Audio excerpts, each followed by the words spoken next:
Один із найзаможніших німців інсценував власну смерть і втік до Москви. Про це йдеться в розслідуванні німецького телеканалу РТЛ. Один із найбагатших німецьких бізнесменів Карл Еріван Хауб пропав 6 років тому в Альпах. Його тіло не знайшли. Зникла людина, здавалося, тоді.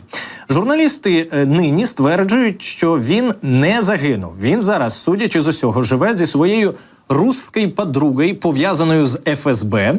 І більше, що про всю цю схему з інсценуванням смерті і втечею до Москви був в курсі його брат. Про брата трохи згодом розповім, а поки про самого цього Карла Ерівана Хауба. Він зник 6 років тому, в 2018 році, під час катання на лижах в Альпах. Пошуки тривали майже тиждень, 6 днів шукали людину, але от одного з найбагатших німців не змогли знайти. Він був головою і співвласником німецької мережі супермаркетів Тангельман Груп. Цій групі, зокрема, належить мережа Обі, яку, я переконаний, всі, хто був у Німеччині, про яку чули. Ну і от на 2018 рік статки пана Хауба оцінювали в Forbes майже в 6,5 мільярдів доларів. У нього залишилася дружина та 2 дітей, які, судячи з усього, можуть бути шоковані цією публікацією. Ну і в матеріалі висловлюють своє припущення, що брат мільярдера Крістіан Хауб знав про це інсценування загибелі під час катання на лижах, але казав правоохоронцям неправду, бо ж його допитували, його опитували принаймні. Ну, в 2018-му це була гучна справа. А тепер уявіть собі, наскільки більш гучною стає вона тепер. Бо ж після зникнення брата цей чоловік, Крістіан, зайняв його місце в керівництві компанії і доручив Службі безпеки припинити чутки з нібито альтернативними версіями подій з мільярдером. І от у травні журнал «Штерн» опублікував знімки Хауба, які стверджується, зроблені в Москві в 2021 році, тобто через 3 роки після зникнення. Видання тоді зазначало, що схожість чоловіка на фотографії з Хаубом майже 90%. Ну і, в принципі, я думаю, що всі, хто зараз пильно стежив за цією картинкою, яку ми бачили, також можуть це засвідчити. Але потім Більд із посиланням на прокуратуру німецького міста Кельн, Більд, німецька газета, писала, що в Німеччині не знайшли підтверджень того, що оголошений загиблим німецький мільярдер живий і ховається в Москві.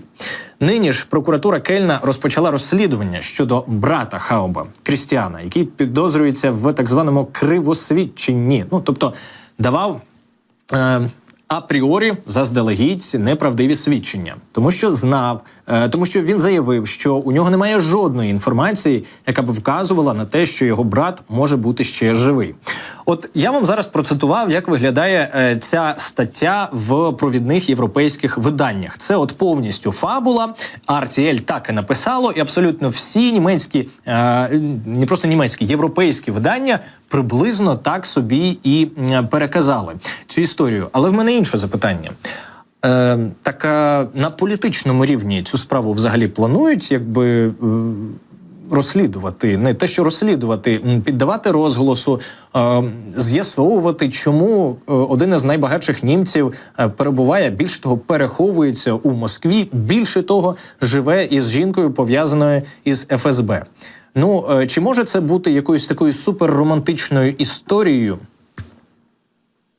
Ну, Бог його знає, очевидно, теоретично і може, але там, де стирчать роги ФСБ, якось все-таки ми розуміємо, мабуть, що навряд чи. Там йшлося про те, що він так сильно закохався, от такий от збіг, так сильно закохався в ФСБшницю, що вирішив інсценувати власну смерть і втекти до Москви. Ні, я підозрюю, що він мав якісь серйозні свідчення, він мав якісь серйозні дані про чи то стан німецького бізнесу, чи то про взаємодію німецького бізнесу з державою. А ми розуміємо, наскільки це в Німеччині колосальний такий пласт, тому що там держава повністю залежна від приватного бізнесу. І от одна з найбагатших людей, найвпливовіших людей в Україні катається на лижах, судячи з усього, інсценує власну смерть, а потім випадково її, це вже другий випадок, її знаходять у Москві.